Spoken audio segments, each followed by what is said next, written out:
Awani Global kembali dengan laporan Hari AIDS Sedunia. Tahun ini ada sedikit sinar harapan buat pengidap HIV sejak virus itu pertama kali dikesan pada Jun 1981 dan kajian oleh saintis Pertubuhan Kesihatan Sedunia WHO mendapati terdapat penemuan baru dalam usaha pencegahannya dan ini boleh dilakukan melalui ujian HIV yang menyeluruh dan pengambilan ubat antivirus dengan segera. Dan laporan itu mengesahkan ia boleh mengurangkan kadar jangkitan sehingga 95%. Laporan terbabit yang berdasarkan kajian saintis WHO diterbitkan Jurnal Perubatan Britain pada 26 November lalu. Ia mencadangkan rawatan segera tanpa mengira tahap penilaian jangkitan pesakit. Menurut Ruben Granich, ketua penulis untuk kajian terbabit, berdasarkan model kajian, kadar jangkitan dapat dikurangkan sekiranya semua pengidap dewasa diuji sekurang-kurangnya sekali setahun dan dirawat segera. Ia akan berkurangan dari 20,000 daripada setiap sejuta orang kepada hanya 1,000 daripada sejuta orang setahun dalam tempoh 10 tahun. Menurut Granich, sekiranya seorang pesakit mula mengambil ubat antivirus, kandungan virus HIV dalam darah mereka akan berkurangan dan mengurangkan risiko memindahkan virus itu.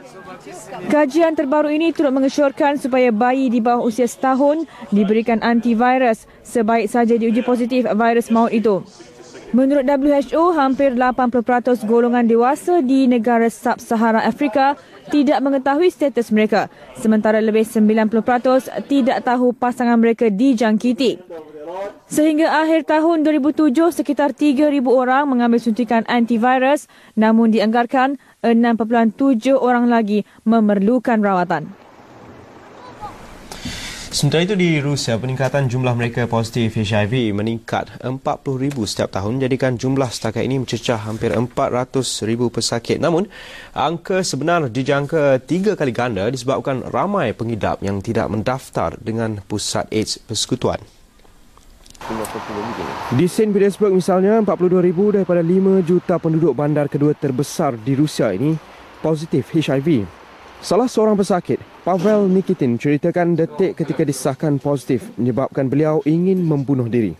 Dijangkiti virus kerana hubungan seks 6 tahun lalu, beliau mengakui sokongan masyarakat dan bantuan perubatan menyebabkan sikapnya berubah. Dia kini terus membantu pusat serantau bagi penyakit berjangkit bagi menyebarkan mesej mengenai bahaya AIDS. Я вот, например, год в себя приходил после того, как я узнал о том, что ВИЧ положительная. Мне довольно сложно пришлось. И мне как раз ту помощь никто не оказал. Так получилось. Были даже суицидные мысли. Но потом пришел в себя и понял, что жизнь продолжается, и на самом деле она не заканчивается.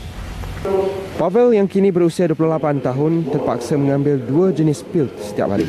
Dia juga kehilangan pekerjaan kerana rakan sekerja tidak menerima beliau di pejabat. Namun itu tidak mematahkan semangat beliau. Pavel aktif membantu pesakit mendapatkan keyakinan diri bagi meneruskan kehidupan ketika wabak AIDS mencetuskan kebimbangan. Penyelidik AIDS St. Petersburg tetap optimis mampu mencari penawar penyakit itu.